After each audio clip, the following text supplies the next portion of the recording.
Ahora viene la pregunta. ¿Solo los vota porque le fue mal económicamente? ¿No los vota porque los quiere? ¿No los vota por sus atributos? ¿No los vota porque son estadistas? No, no. Los voto porque me fue mal económicamente. Y agrego, y los voto con bronca. Bronca a ellos no, a ellos no. Al gobierno en el que yo confié, en el que yo creí y al que yo banqué. Y eso se llama, ya no en la bibliografía, sino en el periodismo, en el lenguaje coloquial, el voto bronca.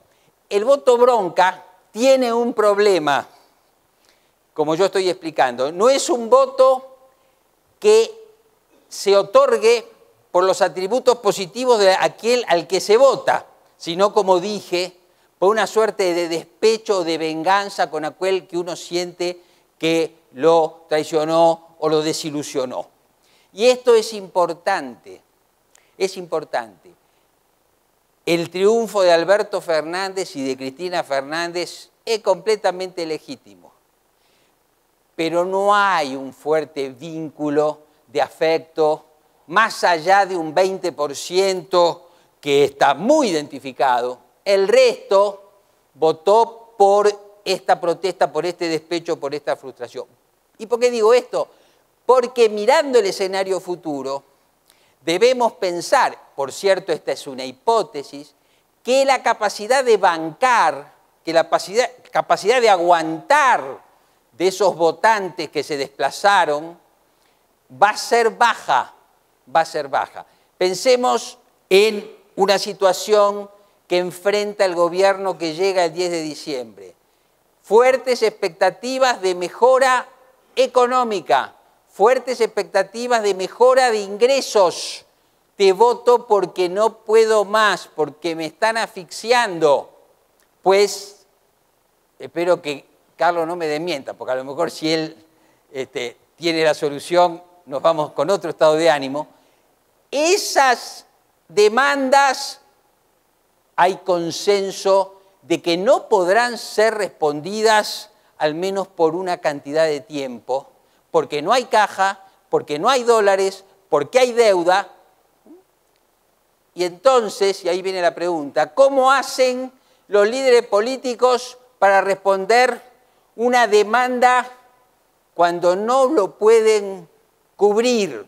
Bueno, se supone que esa brecha se llena con liderazgo político. Entonces hay que ver qué liderazgo político va a poder desarrollar Alberto Fernández y Cristina Fernández para cortar esta brecha o acortar esta brecha entre expectativa de mejora económica y la imposibilidad objetiva de que esa mejora ocurra al menos por un tiempo. Esto por un lado.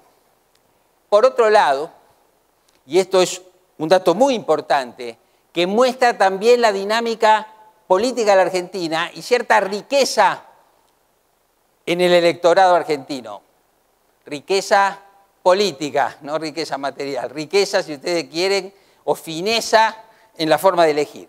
El 40% de los argentinos, sin embargo, no votó por razones económicas, sino votó más bien por razones políticas, votó por una mezcla de motivos. Un grupo de los que votaron a Mauricio Macri lo hizo por la convicción o la creencia en lo que podemos llamar valores republicanos. Otra parte lo hizo por miedo al regreso del peronismo, sobre todo al regreso del kirchnerismo. Otros lo hicieron directamente por un rechazo visceral al peronismo. Estas son las combinatorias que llevaron a ese 40% a optar por el actual presidente a pesar de la situación económica y los padecimientos materiales. Este es un dato importante porque entonces tenemos que sumar. Hay 40% dispuesto a votar no por razones económicas y hay otro 25 o 40% que votó por razones económicas esperando esperando que esta necesidad económica sea cubierta. O sea que el panorama de la sociedad, el panorama de los electores, es un panorama difícil. Ahora voy a otro punto que tiene que ver con el escenario futuro.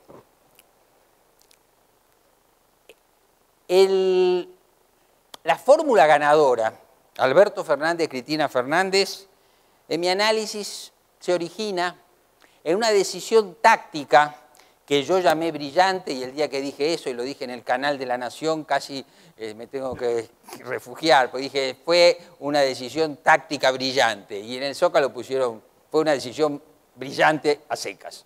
Yo había dicho, una decisión táctica brillante y estratégica oscura. Y ahora vamos a ver. ¿Por qué fue una decisión táctica brillante? Está claro. Porque posibilitó la unidad del peronismo. Porque acá viene la segunda cuestión. Ustedes me dicen, Macri perdió por razones económicas. Punto 1. Punto 2, casi tan importante, Macri perdió porque el peronismo se unificó.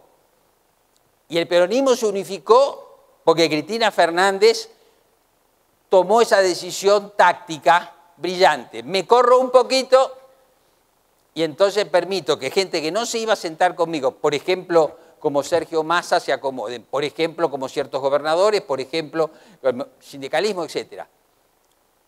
Ampliamos la convocatoria y esto se demostró extremadamente eficaz y se ganó las elecciones.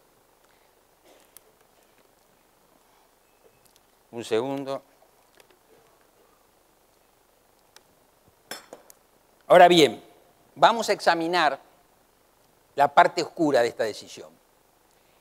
Yo sostengo que lo que Cristina hace, que es autoasignarse el rol de vicepresidente y asignar el rol de presidente a otro, que en verdad nunca lo vimos.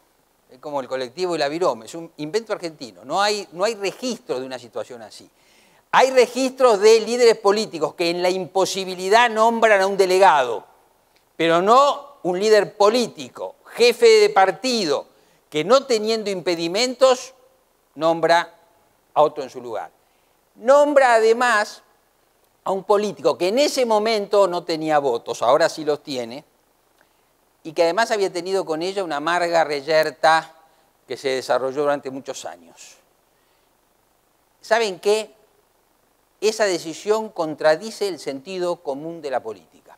La política trata sobre el poder, y el poder lo ejerce el que es más fuerte, y después vienen los subordinados. Pues aquí, el que es más fuerte formalmente está subordinado, y eso hace ruido. En los focus group la gente pregunta, pero siendo esto así, ¿quién va a mandar? Y esta es una de las grandes incógnitas de la política argentina que viene y desde el 2020. Es complejo porque excede todavía a las figuras de Fernández y Fernández. Yo me imagino el gobierno con estos actores en una mesa. Hay que tomar una decisión.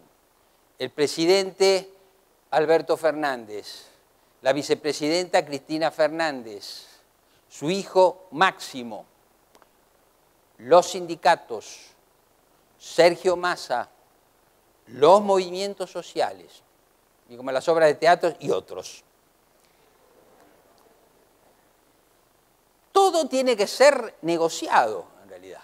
Todo tiene que ser negociado. Hay mucha dificultad para imponer dentro de esa mesa. Es más, diría, la tiene el presidente y la tiene la vicepresidenta también, porque si no, ella no hubiera dispuesto o no hubiera armado este dispositivo. Hay algo que no debemos olvidar. Cuando Cristina lo elige a Alberto y Macri lo elige a Pichetto, ambos dos compartían y comparten una característica, el rechazo del 50% de la sociedad. La Cristina que elige a Alberto hace un acto de poder y paradójicamente un acto por debilidad. Macri llama a Pichetto, tal vez una llamada un poco tardía, lo tuvo que haber llamado en 2015, pero bueno, lo llamó al final, también, ¿no es cierto?, buscando ampliar su base de sustentación, porque tenía esta mitad de la sociedad en contra. Entonces tenemos, voy a repasar, tenemos una elección que se resolvió bien, tenemos una grieta, pero también tenemos una transición ordenada, tenemos un nuevo gobierno que enfrenta problemas económicos de extremada gravedad y tenemos una oposición que todavía le quedan elementos para definir, pero que tiene una base electoral que excede, este es un dato que me faltó decir, excede las bases electorales que históricamente han sido normales para el no peronismo, que están en torno al 33%. Este es un 33% ampliado. Estos son los componentes o los protagonistas de la escena política, tanto en las élites, en el poder, como en la sociedad, que van a tener que empezar a desarrollar y a configurar los escenarios de 2020 y hacia adelante. Debo decirles también que si bien la elección decide quién es el presidente, quién es la vicepresidenta, cómo se configura la oposición,